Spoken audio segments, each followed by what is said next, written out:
বছরের লড়াই করেছে। বাংলাদেশের এই ১.৫ দশকের ফ্যাসিবাদের আমলে ২০১৮ সালের পরে বিশেষ করে মানুষ এক প্রকারের হাল ছেড়ে দিয়েছিল জাতীয় নির্বাচনের পরে, যেটা রাজনৈতিক দলগুলোর কম্প্রোমাইজে চলে গেছে ৫-৭টা সিটের দিকে। এই দেশে শেখ হাসিনার জীবদশায় বোধহয় আর পরিবর্তন হবে।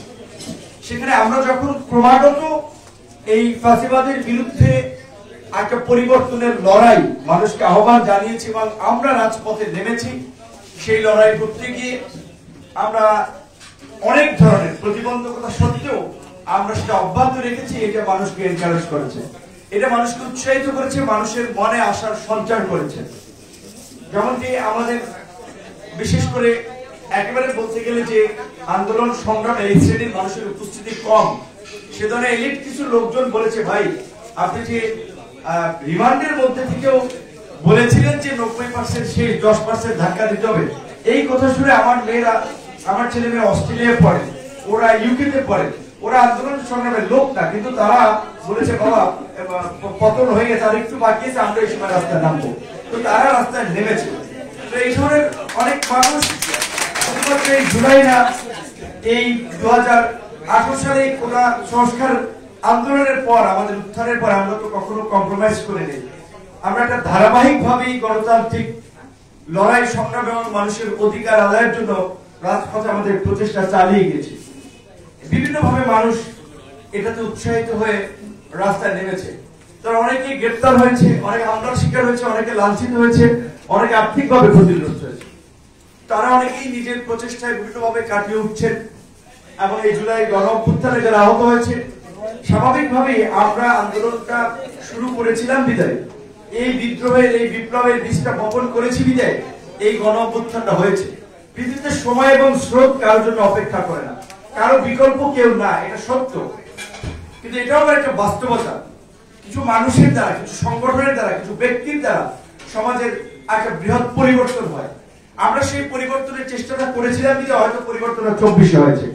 আদারওয়াইজ হয়তো আমরা চেষ্টা না করলে পরিবর্তনটা হয়তো আর পরে হতো, কিন্তু পরিবর্তনটা হতো।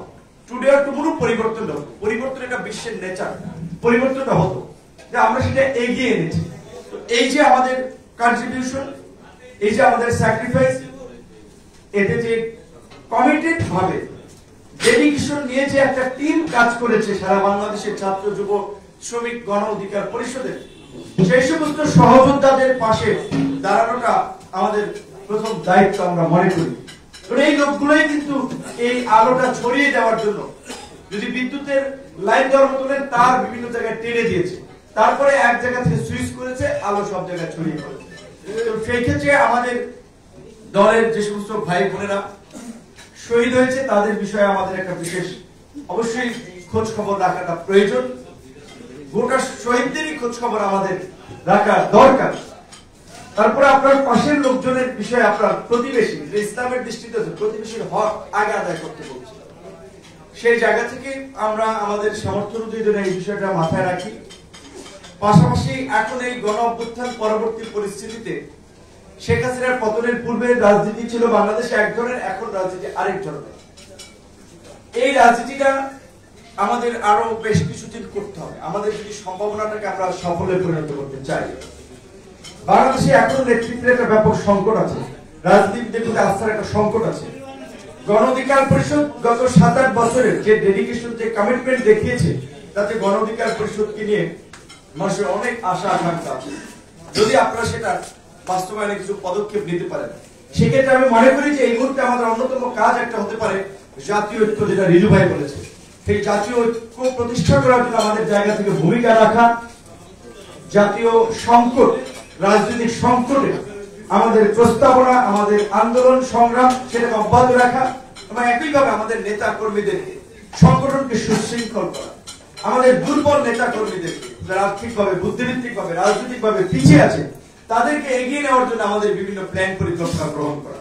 বিশেষ করে আমরা যদি কেউ ভালো একটা অফিসে চাকরি করি, ব্যবসা প্রতিষ্ঠান, আমাদের অন্য ভাই বোনেরা যেন সেখানে একটা জায়গা পেতে পারে, তাদের যেন একটা ব্যবস্থা হয়, সেই জায়গাটা যেন আমরা আমলে রাখি। পাশাপাশি সংগঠনকে এগিয়ে নেওয়ার জন্য আর্থিক, মানসিক, বুদ্ধিভিত্তিক যে যেখান থেকে পারি সহায়তার জন্য অব্যাহত রাখি। আল্লাহ আমাদের সবাইকে কবুল করুন, সকলকে বিপদ আপদ থেকে হেফাজত করুন, সকলের পরিবারের উপরে, ব্যক্তির উপরে রহমত নাজিল করুন, এবং আমাদের সকলকে ঐক্যবদ্ধ থাকার তৌফিক দান করুন। আমার এই আহ্বান রেখে আমি আমার Immigration to Canada. We provide the best quality service and solution for Canada immigration. Please visit our website and contact for details.